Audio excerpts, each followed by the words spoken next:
This podcast is part of the Michigan Sports and Entertainment Podcast Network.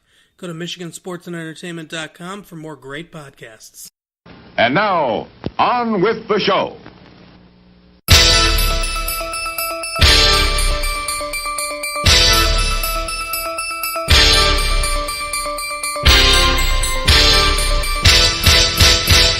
Hey everyone, welcome to We're Watchin here! We're Watchin here!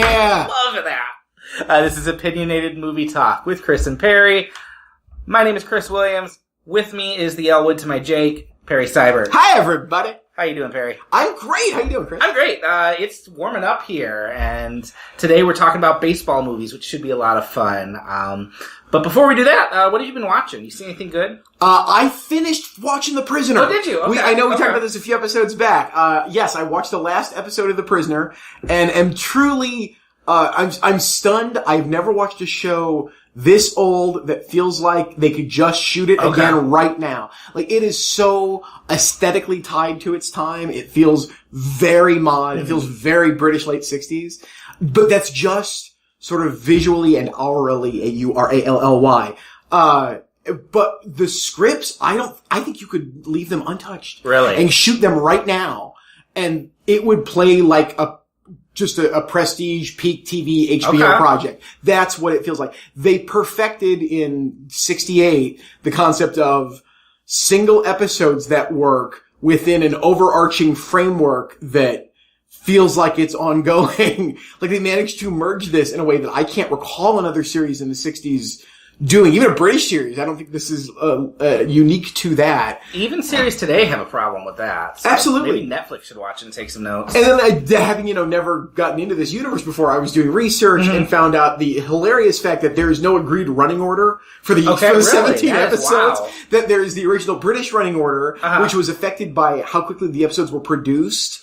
So there was the American order, the American running order, which was the order in which they were first broadcast over here, which more lined up with the order in which they were produced. But then there is another order that's from what's called, I think it's the, I'm gonna screw up the name. It's like the 6 for 1 group, which is the official prisoner society, like the prisoner fan club. They have their own running order for the 17. There's another running order that I think or A&E maybe had it at one point, and they ran it in a particular order. No. And then to blow everything up, Patrick McGoohan, who was the star and exec producer and director of the final 2 episodes, writer-director of the final 2 episodes of the series, said, yeah, we only wanted to do 10, and they wanted us to do 22, and we had some scheduling problems, so we only did 17, but there's really only 7 of them you need to watch, and this is the order. Now, even more fabulous is that in all of those, they're all different except for the fact that everybody agrees on what the first one and the last 2 are. So as long as you start there and end the last 2, the rest is all. You could almost watch them in any order, which is so antithetical to my understanding of storytelling. The only closest thing I can think of is, I know C.S. Lewis, The Chronicles of Narnia, was written a certain way, where everyone starts with Lion, the Witch, and the Wardrobe, but there's actually discrepancies about the order you read them in. Oh, cool. I did not know that. Magician's Nephew is technically the first one, chronologically, but even C.S. Lewis has said, just start with Lion, the Witch, and the Wardrobe. I will have to add that. Now, did they do a remake of that recently? I think 10 years ago. Okay. I thought, yes, that there was another attempt at it, and I swear you could do it again.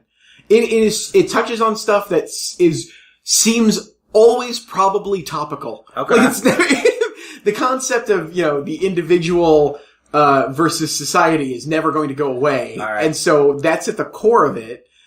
But that even implies that it's saying something about it. And I don't think it is. I think it's doing that great thing that some television series do, where this is just ideas we're going to play with. We don't really have a point of view here. We're just going to talk about this in this fun way for a little bit. You said that was Amazon Prime, right? It is still on Prime. I don't know how long it'll be there, but definitely have to. It is 17 episodes, and it is, there are some really terrible ones late. Okay. Before you get to those last 2. Yeah. But yeah, But those last ones don't count, because, those are the ones in the middle. Yeah, 14 and 15 are pretty rough. Okay, 16. Apparently, one of the episodes was a leftover script from Secret Agent, which was the series Patrick McGowan did before The Prisoner. So it was a script that had been commissioned for Secret Agent that they never filmed. That they just retooled is even too strong a word. Like, they just sort of made it fit in this universe and filmed it because they so needed scripts. I would definitely check that. It sounds crazy. It's an interesting universe. I'm very happy I finally caught up with it. Cool. How about you? What have you been watching, Chris? I literally just about an hour ago got out of Us. Jordan Peele's new movie. No spoilers. No spoilers. I will. I will say, I mean, I was a huge fan of Get Out. I think Get Out is one of those movies that is pretty perfect. I think every time I watch it, it gets better. This kind of proves it wasn't a fluke. Okay. There was a point about an hour in where I just smiled and thought, I love living in a world where he's making movies. It's good. It's not quite Get Out. It's a little more ambitious and I think loses some of the focus. But it's scary, it's funny, and it's definitely a movie that sent me home pulling up every article I could find to kind of pick apart the ending and things like that. Cool. It's definitely worth a look. Lupita Nyong'o is so good in it. Oh, excellent. So it's good. It's a lot scarier than Get Out, I thought. Good. And yeah, definitely worth a look. But moving on, today we're talking baseball, and that's because we're talking baseball. I was going to start it with that song. I think by the time this releases, it's going to be when's opening day? Well, they've already, when we record this, which is late, but not the end of March, folks, they've already played the first official baseball games of the season. They played the Mariners and the A's played 2 games in Japan. Okay. That were official, that started the season. Okay, opening day for Comerica Park, though? I think the Tigers start on the road this year, so I'm not sure when the first home game is. Okay, but I think I looked it up. I think it is the week after this post. So it's coming really soon. And I thought it'd be fun to talk baseball movies, especially because I know you're a baseball fan, right? I am. I know a lot of baseball people, so I don't like to brag. I am not, it is not the center of my life. I don't watch every day. I know people who are fully committed to this life. And are exceedingly knowledgeable. Okay. So I like baseball. I was a big baseball fan when I was a kid. I kind of grew away from it, and I've learned that the older I get, the more and more baseball I tend to watch. So I've been watching more and more over the last 5, 6, 7 years especially than I did when I was in my 20s and 30s. See, and I kind of come from an opposite perspective. I played a little bit of Little League growing up. Okay. And I love going to a ball game. Like, I love the trappings of the park and everything. No better live sport. But unless we're in the World Series, I don't really watch. And it's the same with any sport. I am such a fair weather fan. Like, unless everyone around me is suddenly excited and I feel left out, I don't really watch sports just because I don't think I have the patience to keep up over a season or even a game. I get really fidgety. I reach for my phone. But I love the nostalgia of baseball. I love all the iconography of it. There's definitely a tie to my dad who loved playing baseball, still loves playing baseball. He just doesn't play it.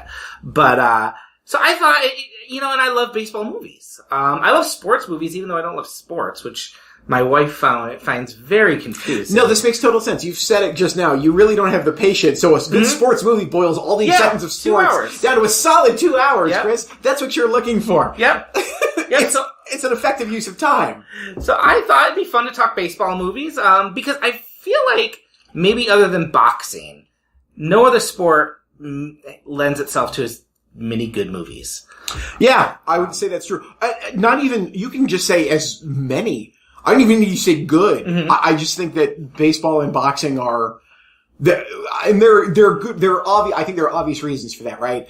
Let's face it. They are the easiest to choreograph for camera. Yeah. There might be, 10, 11, 12, 13 guys on a baseball field, but you can really just show one of them and you're fine. Well, and you don't have to be fast paced, running after a ball up and down a court, fill a stadium with, 1,000 people. Yeah.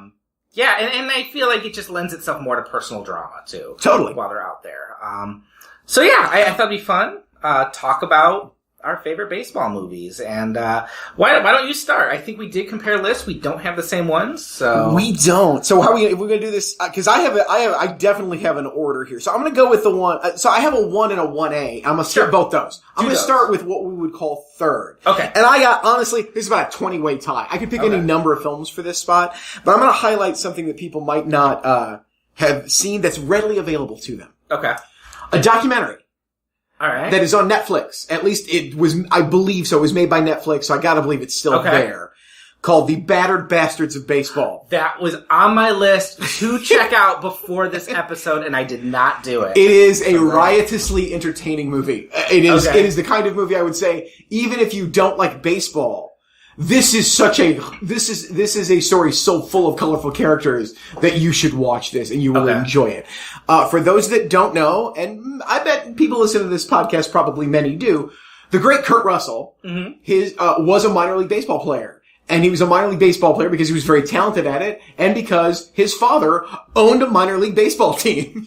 Bing Russell owned a baseball team, and that is what The Battered Bastards of Baseball is about. It's about the team Bing Russell owned, and to say too much is to really do the film a disservice because they were just a crazy crew of dudes, and they had a lot of fun, and Bing Russell knew how to put on a show. So he put an entertaining product on the field that people came out and watched.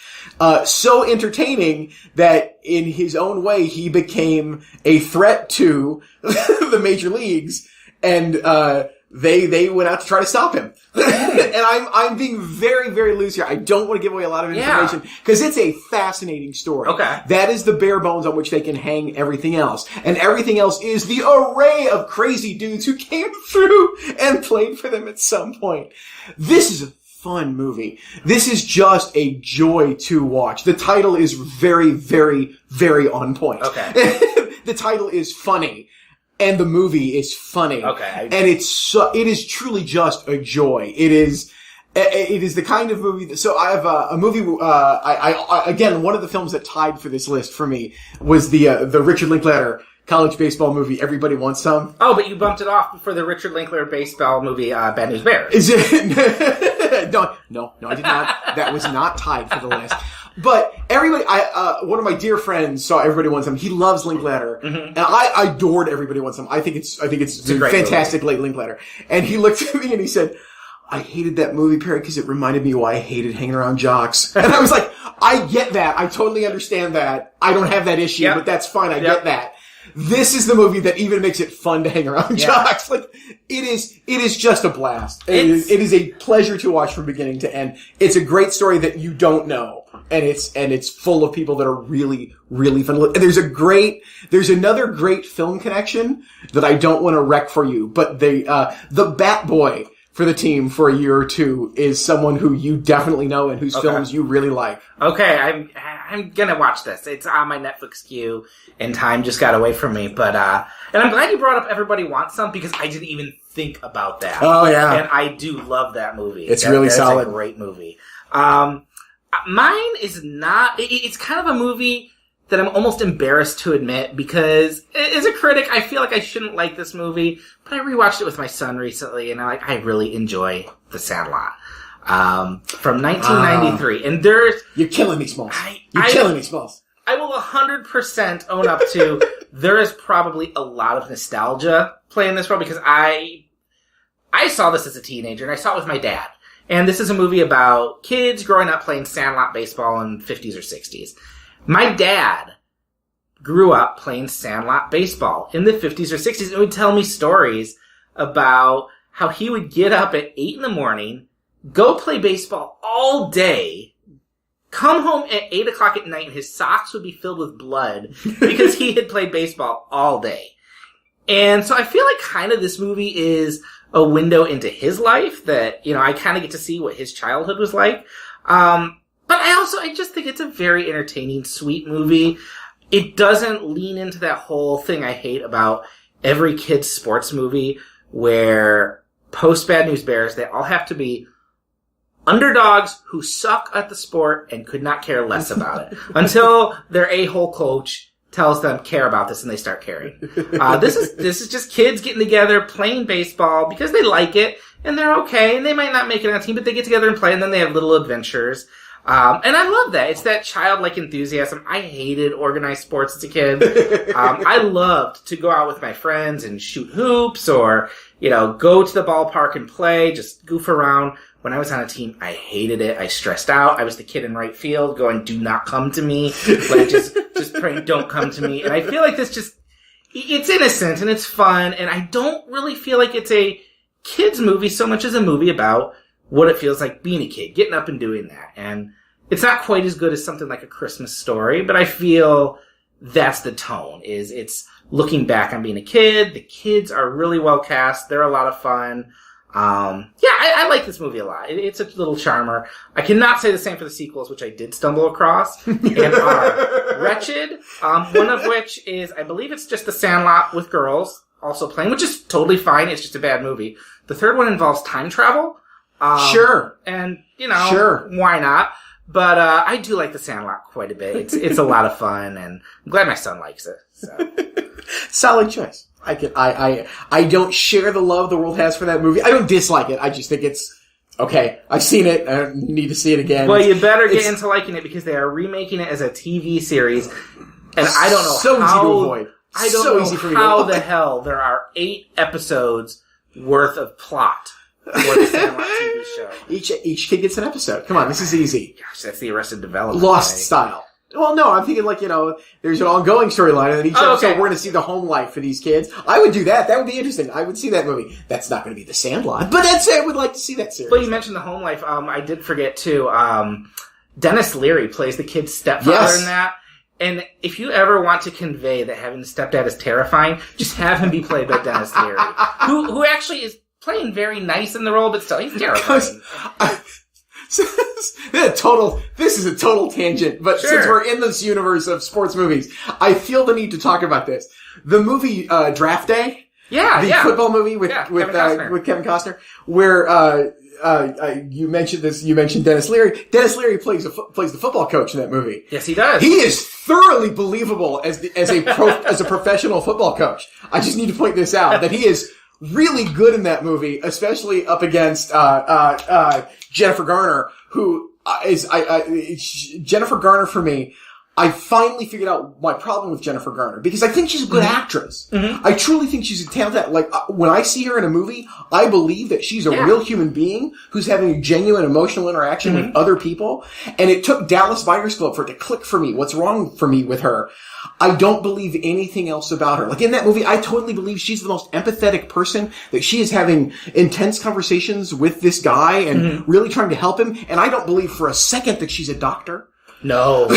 And in Draft Day, she's supposed to be she's the salary cap expert for the team. Yeah. And I don't believe it for a second. She can play everything but professional. It's not even professional. I don't know what it is. I don't know why I have this hang up with her. It's not, I'm blaming myself. I don't think it's her, but I find that to be, I don't know whether Alias just ruined her and she realized how to do just the bare minimum to be believable as something and then chalked it away or what. But I'm done. That's why my favorite role of her is still in Juno.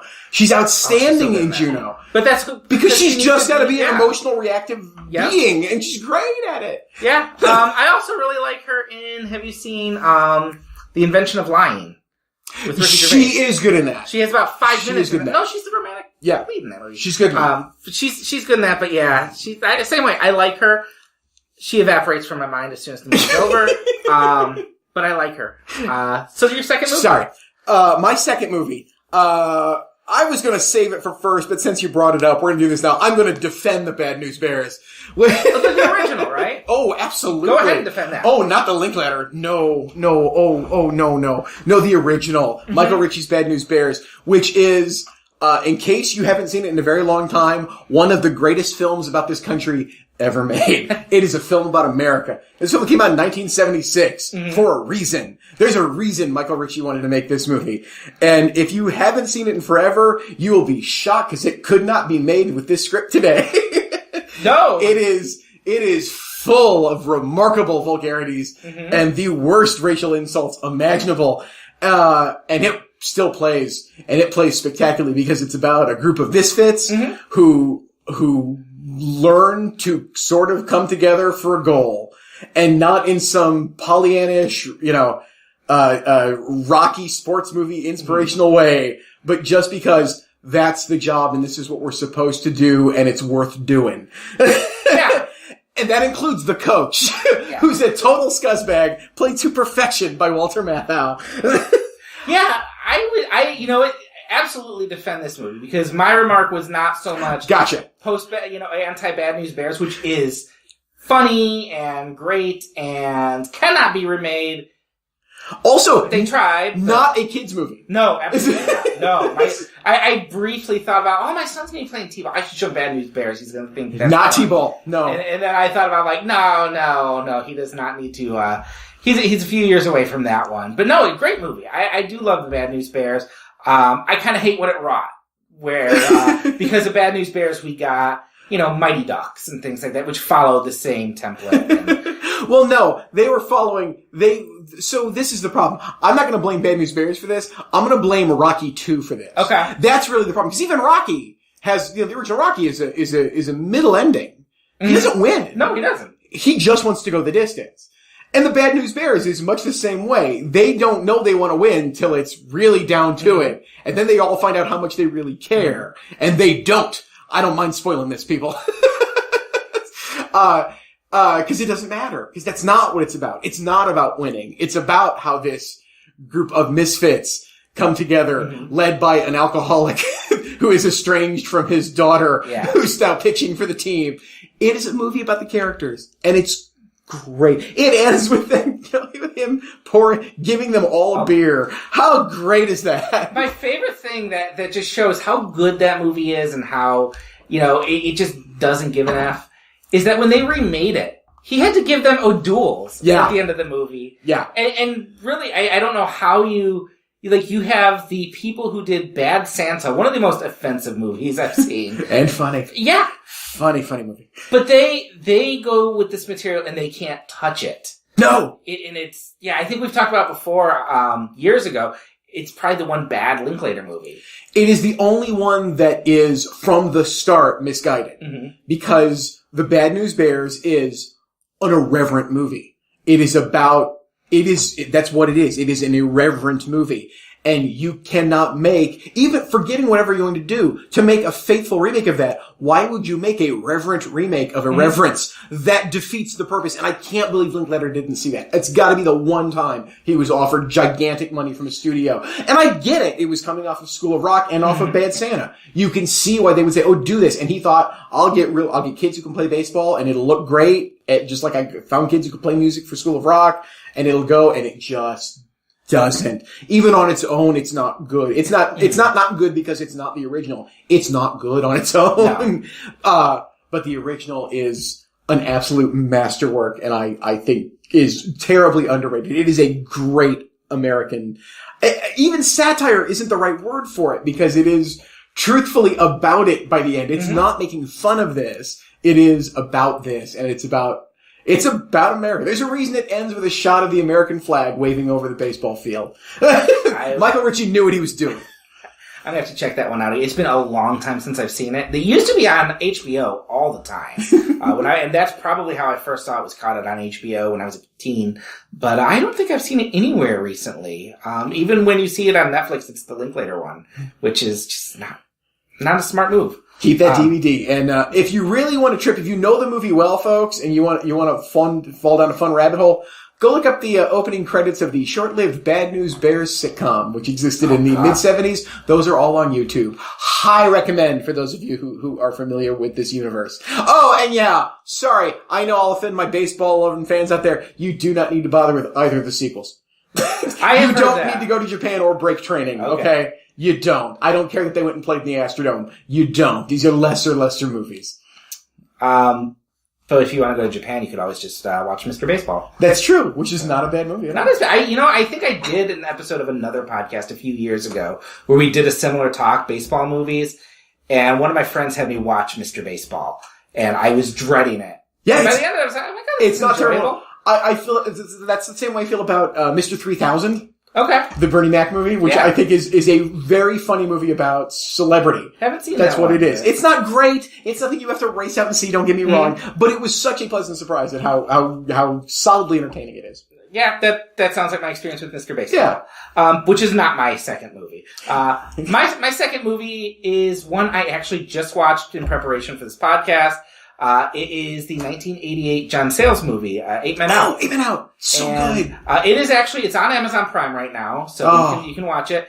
I was a little worried about taking this one on because I know it's based on a real life story, and the feedback I'd always heard was, well, people who are really into baseball are going to like this movie, and if you're not really into baseball, you're not going to really dig this movie, which is not true at all. No. This is a movie about the 1919 Chicago White Sox scandal. Known as the Black Sox. Yes, and when they threw the World Series. Supposedly. Well, according to the movie. But, fair. But the movie takes a stand, yes. It's filled with, the cast in this is just unbelievable. Oh, yeah. You got young John Cusack, young Charlie Sheen, young but not really always looking young Michael Rooker, David Strathairn, John Mahoney, D.B. Sweeney. Yeah.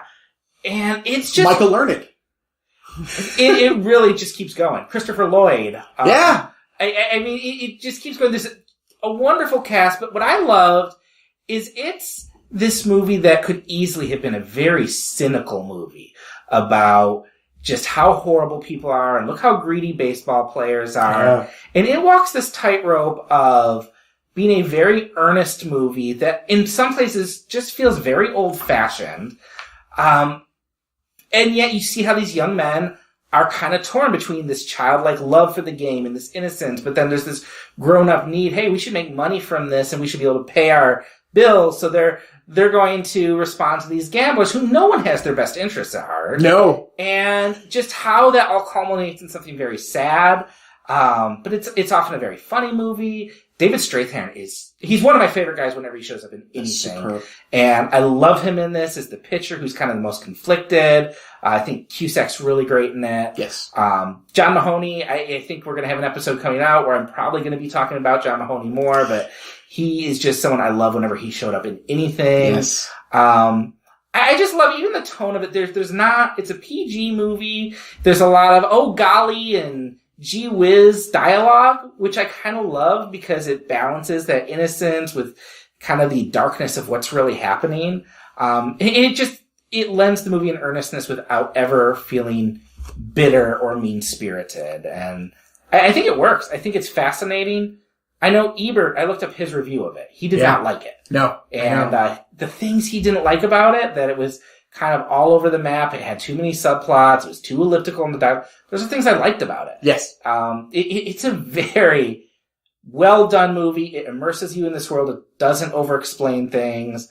I loved it. I really liked it. This was the first John Sayles film I saw in a theater. Okay. This came out when I was on it was during the summer. I was with my parents and my brother. We were in Toronto for a week.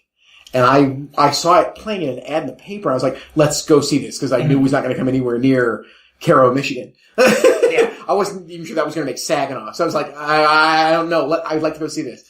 And so seeing it in a Canadian theater near the later days of summer, there were not too many people in the theater regardless.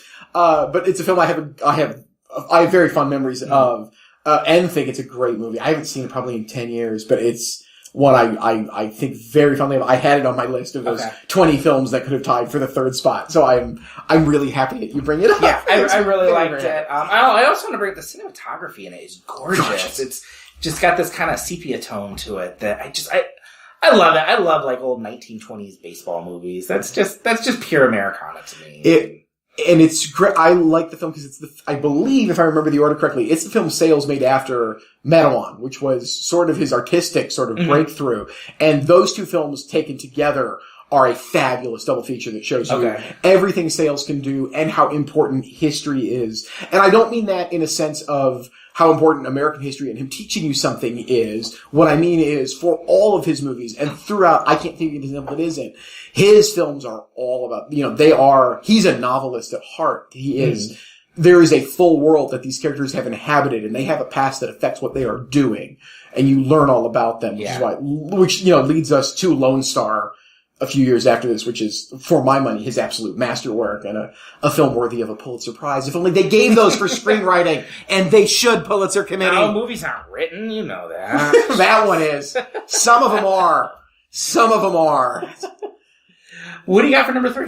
My favorite baseball movie ever, okay, tied with The Bad News Bears, maybe just a hair ahead of it, is another film that I think should have won a Pulitzer Prize for screenwriting, and that is Ron Shelton's Bull Durham. Okay. If The Bad News Bears is about America, Bull Durham is about life. That film is about life and how it should be lived. It is the funniest, sexiest, smartest, truest, most poetic, most earthy explanation of how people think they should live their life. And to put it within the framework of baseball, of making baseball your life. Mm-hmm. That doesn't mean playing baseball. That doesn't necessarily mean being an announcer in baseball. That might mean being the clown on the team. And I don't mean the guy who plays him is funny. I mean the clown on the team. It might just make you someone who wants to follow every second of your favorite team and know all of the players and know everything you need to know about them and understand and respect the history of the game. And on top of that, have I mentioned, Chris? It's funny. It's such a funny movie. Still to this day, I have seen this film. This is probably one of the 10 films I've seen the most in my life. Really? Okay. I'm willing to bet. There was a period where I watched it regularly throughout high school. It came out in 88, I want to say. I think you're right. So I'm right. I mean, I was 15. I got it. I saw it and loved it. I watched the heck out of my duped VHS copy of it. I had it on Laserdisc. I have it on DVD. I have both the original DVD release and the Criterion. Wow. I really loved this movie. And it never fails to utterly amaze me again each and every time I see it. It was fun. A few years ago, a decade ago or so, I read, Jim Bouton's book, Ball 4. Okay. Which was often considered one of the great nonfiction baseball books ever written. Bouton didn't care. He was writing the truth. And I was stunned how much Ron Shelton ripped that book off for Bull Durham. All kinds of things that are in that book are directly in that movie, which just goes to tell me that I was right all along. This is how it really is. Okay. Granted, overlaid with a wonderful literate poetry to it and comedy. But it's just a film about life. And it contains arguably the single funniest scene I've ever seen in any movie just on the page.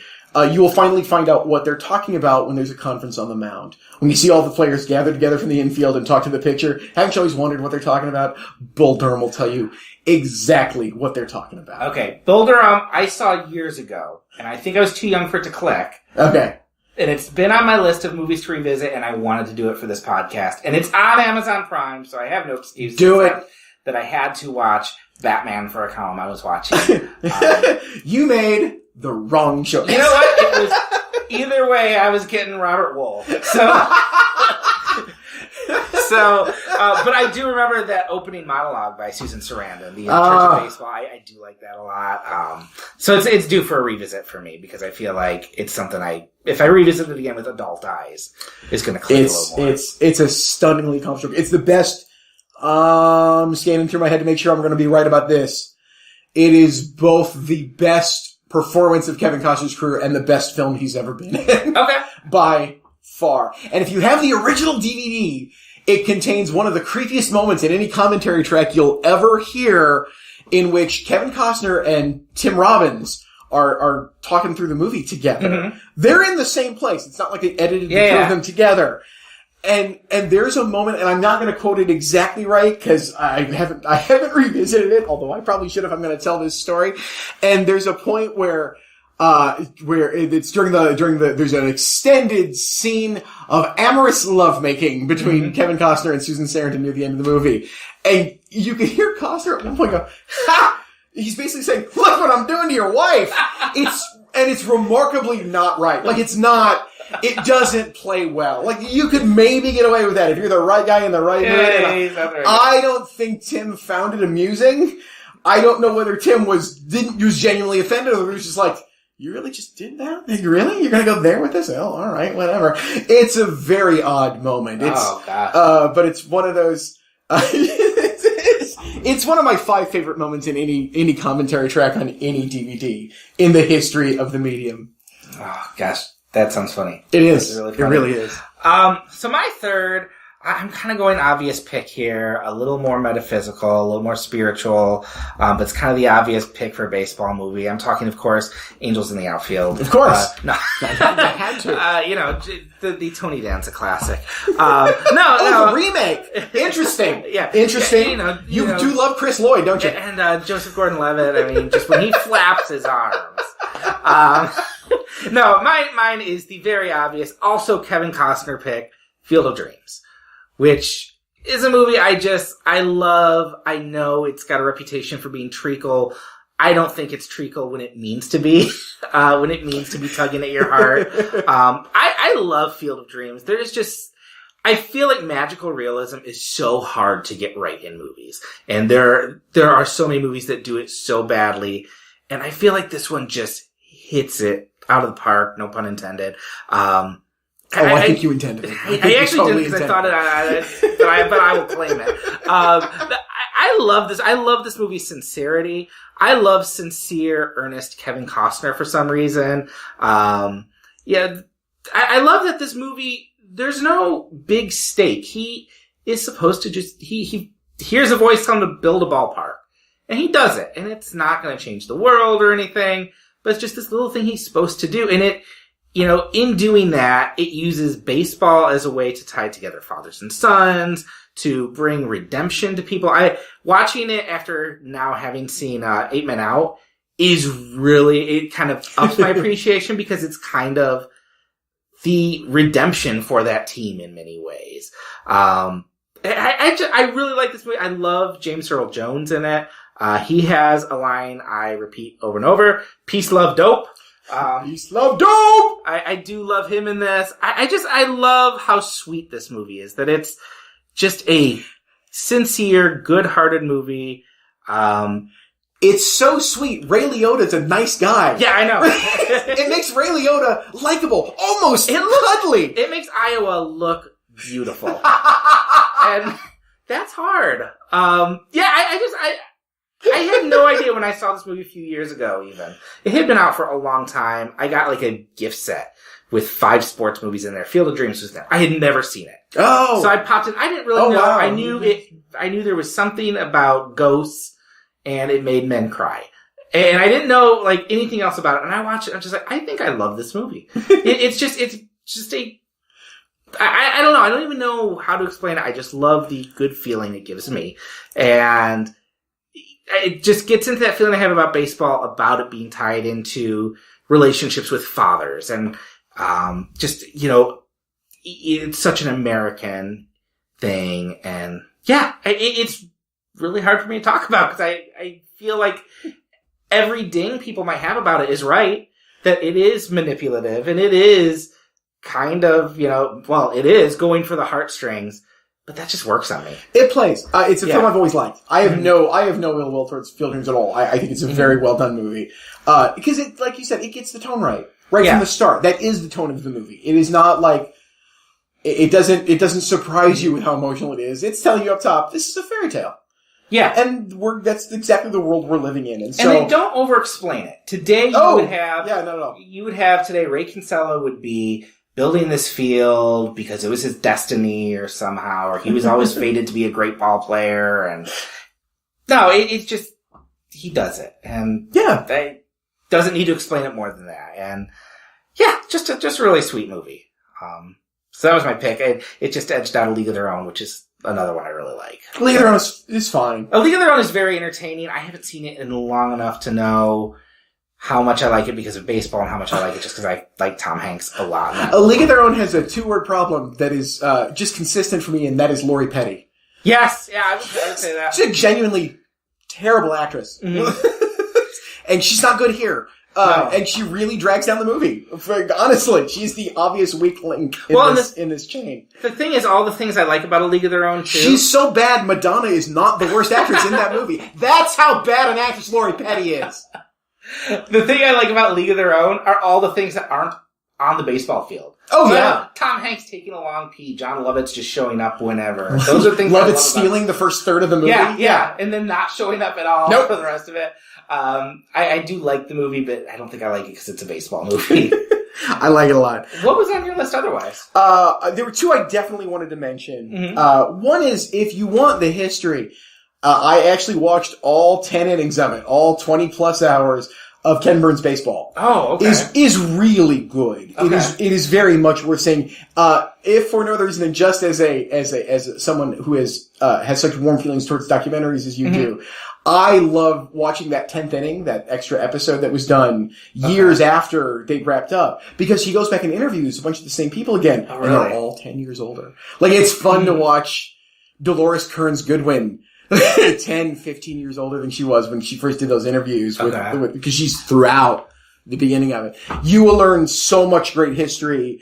And it's Ken Burns, which I'm not saying dismissively. I'm saying you'll know exactly what it is. Yeah, It's not. He's got his style. I learned, the best thing I learned, a fact that I was floored by, because it's one of those things that teaches you the breadth of the history. This might not mean as much to you, but if you know baseball or appreciate the baseball as much as many do, that when Hank Aaron surpassed Babe Ruth for the most home runs in the history of the major leagues, he was the last remaining major league player who had played in the Negro Leagues. Oh, wow. Yeah, but that was chilling to me. I genuinely, my spine tingled. I don't use that euphemistically. That was, wow. That was just a, wow. That's how long the reach of his career and the game was. That we were not that far removed when that record could finally fall. It's fabulous. See that. And another film that I really love that just is a film that is so 70s that I don't know how well it would play to a truly modern audience. But if you have a taste for the work of a young Robert De Niro, there's a great movie from 1971 called Bang the Drum Slowly. Okay. With Michael Moriarty. Ex of famous from Law and Order. Yeah. As a picture, Moriarty's the picture, and De Niro plays his, he's slow.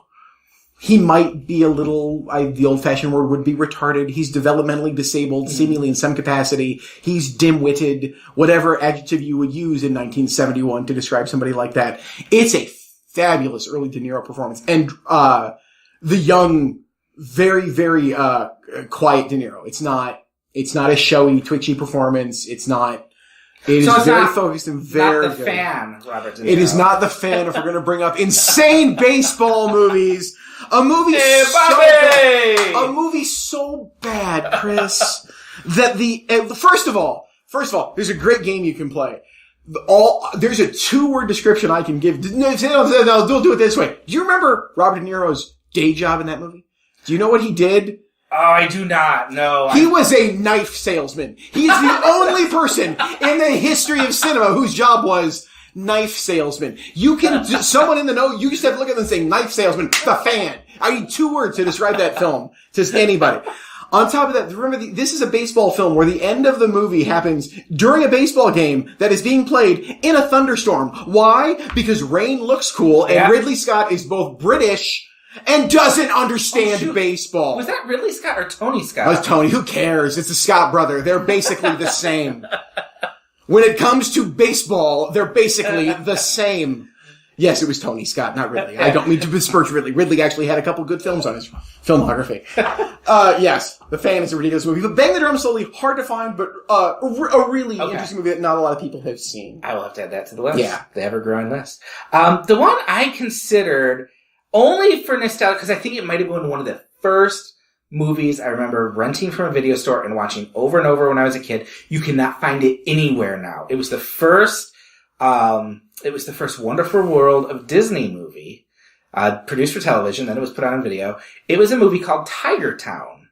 And it was made in 1983, shot in Detroit. Oh, wow. And it was, this little boy goes to Tiger games with his dad. His dad dies. But the kid can somehow predict when the team's gonna win. Or no, his presence at the game helps the team win. Helps their, best player, who's played by Roy Scheider, play really good, I guess. I can tell you, I have not seen this movie since I was 8, so it's probably not good.